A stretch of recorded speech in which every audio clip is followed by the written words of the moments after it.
నిజంగా రేవంత్ రెడ్డి గారు ఇంకో మాట అన్నారు, ఇలా కేటీఆర్ గారు జడ్జి అంట, ప్రవీణ్ కుమార్ పోలీస్ ఆఫీసర్ అంట, వీళ్ళు నిరుద్యోగులుగా మారి రోడ్ల మీద తిరుగుతున్నారు. నిజంగా కేటీఆర్ గారు జడ్జి అయితే, ప్రవీణ్ కుమార్ పోలీస్ ఆఫీసర్ అయితే, రేవంత్ రెడ్డి మొదటి రోజునే నువ్వు చెల్లపల్లి జైలుపోయి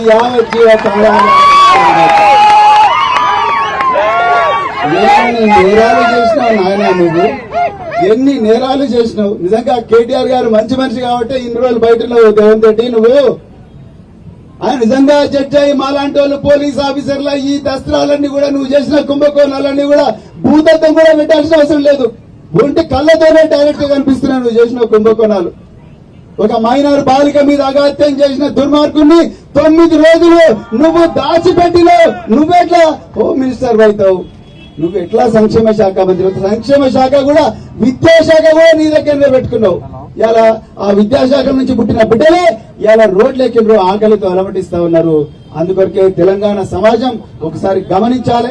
అందుకొరకే కేటీఆర్ గారిని ప్రత్యేకంగా నేను మీ అందరి తరఫున ధన్యవాదాలు చెప్తున్నా. చివరి వరకు కూడా ఈ రాబోయే రోజుల్లో ఈ పోరాటాన్ని చివరి వరకు కూడా వారు మన వెంబడే ఉంటారు అని మళ్ళొక్కసారి మీ అందరికి కూడా ధన్యవాదాలు చెప్తూ జై తెలంగాణ. కేసీఆర్ గారి నాయకత్వం, కేటీఆర్ గారి నాయకత్వం, జై తెలంగాణ.